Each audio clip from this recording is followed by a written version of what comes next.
Pushpagiri temple ఇది చాలా ప్రత్యేకమైనదండి. ఈ గుడిలో ఎంతమంది దేవుళ్ళున్నారో చూపిస్తాను. ఇక్కడ మునిగిన వారు యవ్వనంగా తయారవుతారని మనకి పురాణాల్లో కూడా ఉంది. పురాణాల్లో అంటే నేను షేర్ చేస్తాను ఆ కథ కూడా. శివుడి గురించి అలాగే చెన్నకేశవ స్వామి గురించి. ఈ వీడియోని ఎక్కడ స్కిప్ చేయకుండా చూస్తారని అనుకుంటున్నాను. మీ అందరికీ తెలుస్తుంది. ఈ ఏరు గురించి కూడా ఒక కథ అయితే ఉంది. షేర్ చేస్తాను, స్కిప్ చేయకండి. హాయ్ హలో ఫ్రెండ్స్, అందరు ఎలా ఉన్నారు? బాగున్నారా? నేనైతే చాలా బాగున్నాను. మీరందరూ కూడా బాగున్నారని అనుకుంటున్నాను. ఈ రోజు వీడియో ఎక్కడ స్కిప్ చేయకుండా అయితే చూడండి. ఇదైతే కడపలో అండి. కడప బైపాస్ మీదుగా అయితే వెళ్తున్నాము. చూస్తున్నారు కదా, ఇక్కడ వెంకటేశ్వర స్వామి గుడి ఉంటుంది. ఇది కూడా చాలా ఫేమస్. అది కూడా చూపిస్తాను, చూసేయండి. చూడండి వెంకటేశ్వర స్వామి ఎంత పెద్దగా ఉన్నారు. పుట్టు వెంట్రుకలకి అయితే వెళ్తున్నామండి. పుష్పగిరి టెంపుల్. ఆ పుష్పగిరి టెంపుల్కి చాలా ప్రాముఖ్యత అయితే ఉంది. అది ఇక్కడ మీతో నేను షేర్ చేస్తున్నాను. ఇక్కడైతే చూస్తున్నారు కదా, మా చెల్లెల కొడుకండి.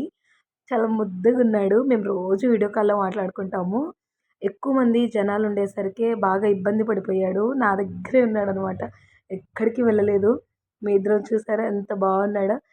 మా అమ్మకి ఇచ్చిన, పక్కన వాళ్ళకి ఇచ్చిన, చాలా ఏడ్చాడనమాట. నా దగ్గరే ఉన్నాడు ఊళ్ళో. రోజు ఫోన్లో చూస్తూ ఉంటాను కదా, ఏంటి డైరెక్ట్గా వచ్చేసింది అని చెప్పేసి చూస్తున్నాడనమాట. ఇక్కడైతే వరి నాటడం చాలా పచ్చగా ఉందండి. వాతావరణం అయితే చాలా బాగుంది.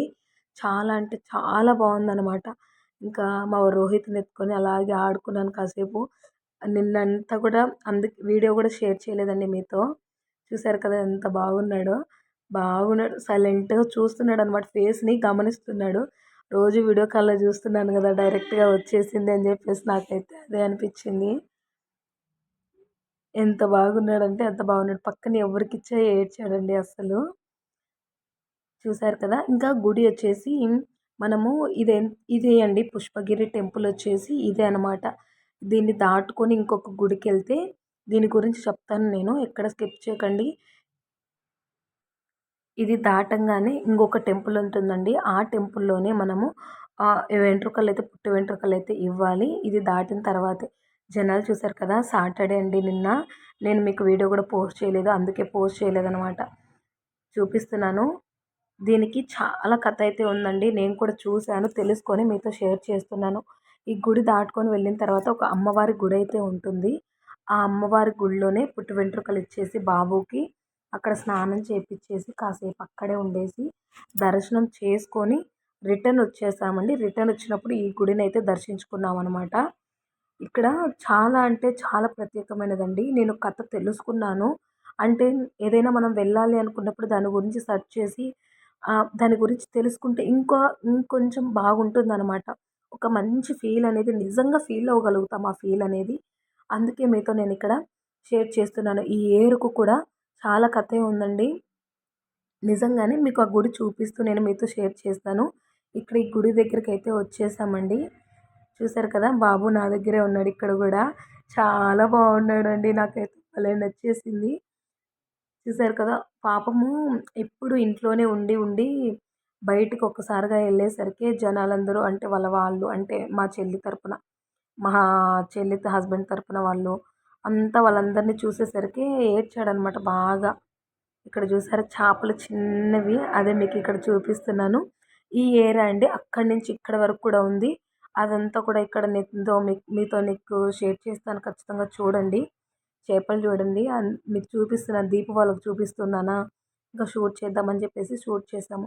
ఇక్కడ మా చెల్లి, మా మరిది, అలాగే మా చిన్ని కొడుకు అనమాట. దీపు, రిషి కూడా బాగా ఆడుకున్నారండి. మేము బాబు దగ్గరికి వెళ్తామంటే ముందు రోజు నుంచి అడుగుతున్నారు, ఎప్పుడు వెళ్దామా అని చెప్పేసి. పాపం అప్పటికి చాలా ఏడ్చేశాడు. ఇంటి దగ్గర కూడా ఏడ్చాడంట మేము రాకముందు కూడా. ఇంకా నా దగ్గర అయితే కూర్చున్నాడు. రోహిత్ ఇలా చూడు అంటే చూస్తున్నాడు. అతను గుండు గీస్తా గీస్తా కొద్దిగా చిన్నపాటి ఘాటైతే పెట్టాడండి. బాధ అనిపించింది నాకు గూడా. అమ్మవారి పాదాలు ఇక్కడ చూసారా, నాగపాము అవి విగ్రహాలు గూడా ఉన్నాయి. మానస దేవత ఉంది. ఈ గుడిలో అమ్మవారు ఇవి మాత్రమే ఉంటాయండి. ఇంకా ఇక్కడ పిల్లలు లేని వారికైతే సంతానం ఖచ్చితంగా కలుగుతుందండి. ఇక్కడ ఒకటి పసురులాగా ఇస్తారంట. మీకు రెడ్డమ్మ కోన గురించి చెప్పాను గదా, అక్కడ గూడా అండి ఇక్కడ గూడా పసురు ఇస్తారంట. నాకు తెలీదు, మా చెల్లి చెప్పింది. బాబు అయితే ఇక్కడికొచ్చిన తర్వాత గూడా ఇక్కడికొచ్చిన తర్వాత పుట్టాడు అన్నారు. నిలబడింది అని జెప్పేసి ప్రెగ్నెంట్ అయితే.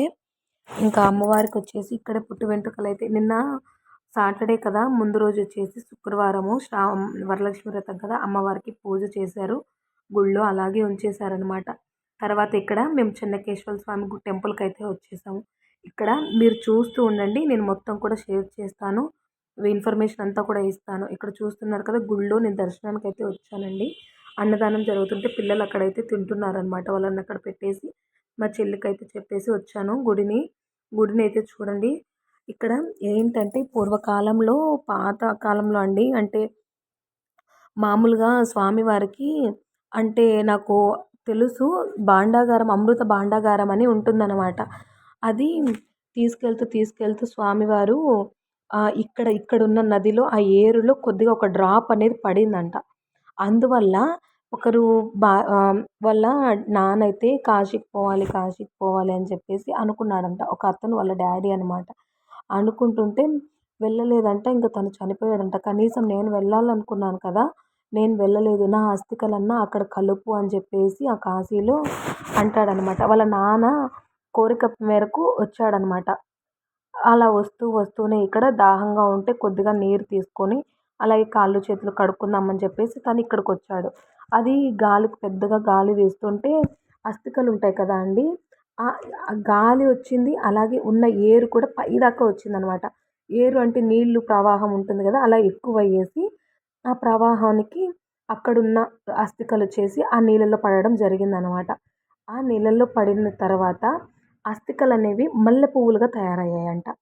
మల్లె పువ్వులుగా తయారైతే తనింక అస్థికలు తీసుకుందామని వస్తే బరువు అనేది పెరిగింది. అందులో ఎక్కువగా ఉందనమాట. అంటే కవర్ కొద్దిగా పెద్దగానే కనిపిస్తుంది మల్లె పువ్వులున్నాయి అంటే. అలా తీసి చూసేసరికి మల్లె పువ్వులాగా తయారైందనమాట. తనకి అప్పుడు అర్థమైందనమాట. ఇక్కడ ఏదో ఉంది అని చెప్పేసి మా నాన్న అస్థికలు కూడా ఇందులో మల్లె పువ్వులాగా తయారయ్యాయి. ఇంక నేను కాశీ వరకు వెళ్ళనవసరం లేదు. మా నాన్న అస్థికలు ఇందులోనే కలిసిపోయాయి. పుణ్యం అనేది అతనికి ఉంటుంది. మా నాన్నకు ఉంటుంది అని చెప్పేసి అనుకున్నాడంట. ఈ కథ ఇంతటితో ముగిసిపోయింది. అతను 3 సార్లు 3 మునకలు ఇక్కడ ఏదో శక్తి ఉంది అని చెప్పేసి ఆ ఏరులోనే స్టెప్స్ దిగేసి 3 మునకలైతే వేశాడనమాట. 3 మునకలు వేయంగా అది ఒక గుంతలాగా తయారైందనమాట. చిన్నపాటి గుంతలాగా తయారైంది. ఆ గుంతలాగా తయారవ్వడంతో అది అలాగే ఉండింది. ఆ గుంతలోనే అప్పుడు దేవతలకి అమృత భాండాగారం అంటే దేవతలు యవ్వనంగా ఉండడానికి అమృతం అనేది తాగుతారు. అదంతా మనకు తెలిసిన విషయమే కదా! అక్కడ అది వచ్చేసి ఆ డ్రాప్ ఒక చుక్కపాటి డ్రాప్ అనేది ఇక్కడ పడిందనమాట. అందుకోసమే అది ఏరనేది ప్రత్యేకంగా బాగా మారిందనమాట. తర్వాత వేరే ఒక ముసలతను ఎడ్లని తీసుకొని వస్తూ దాహమేస్తుందని ఈ ఏరులో తాగి తను కూడా కాళ్ళు, మొహం కడుక్కొని ఈయన ఇలా చేస్తూ ఉండంగా అక్కడ ఏరు కదా! జారేసి ఆ ఎడ్లు కింద పడ్డాయనమాట. అవి కొద్దిగా ముసలిగా ఉన్నాయంట. ఆ ఎడ్లు కింద పడడంతో అవి కూడా యవ్వనంగా తయారయ్యాయంట. ముసలెడ్లు కాస్త బాగా గిత్తల్లాగా తయారయ్యాయనమాట. ఏంటి ఇవి ఇలా వచ్చాయి అని చెప్పేసి అతను కూడా మునిగాడనమాట.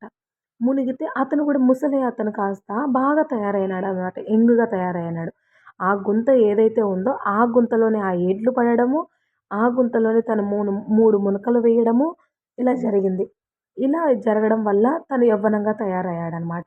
అలా తయారవుతూ వాళ్ళ ఆవిడ వ్యవసాయానికి వెళ్తున్నాడు గదా అతను. అన్నం తీసుకొని వస్తూ ఉందనమాట.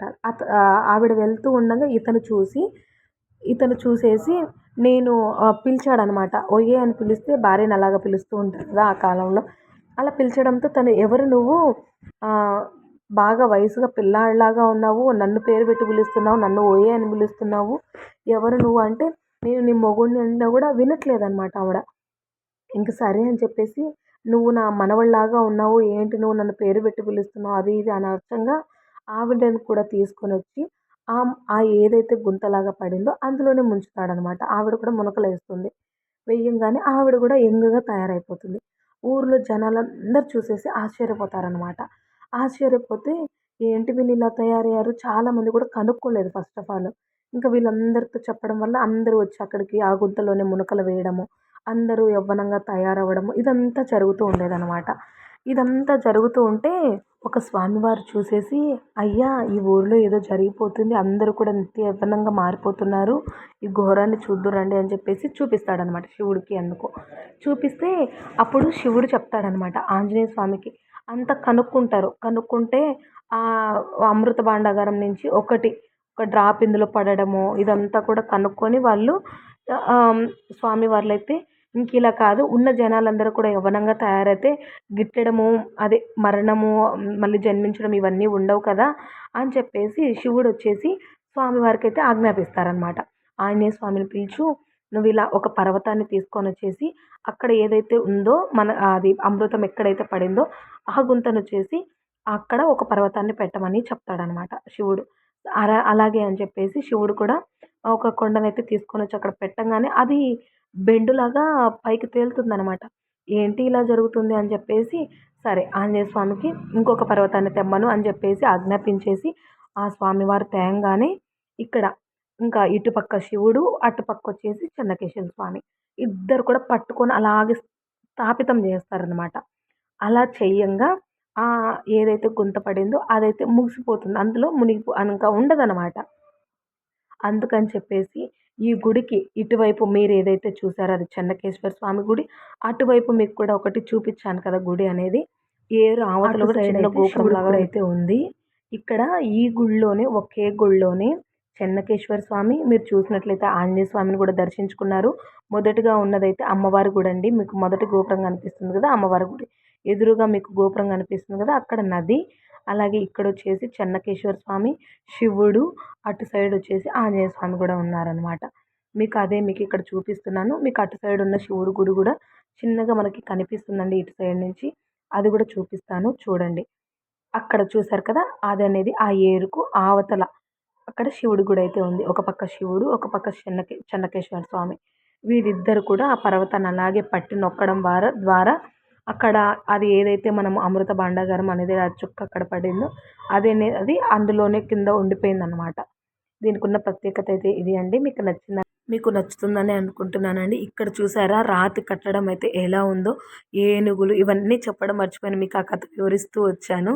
చూసారు కదా ఇదంతా కార్వింగ్ ఎంత బాగుందో చూడండి. అసలు అప్పట్లో రాయి చూడండి, ఏనుగు తొండం మీద అలా కూర్చున్నట్లు, ఇక్కడ గుర్రం స్వారీ చేస్తున్నట్టు ఇవన్నీ కూడా.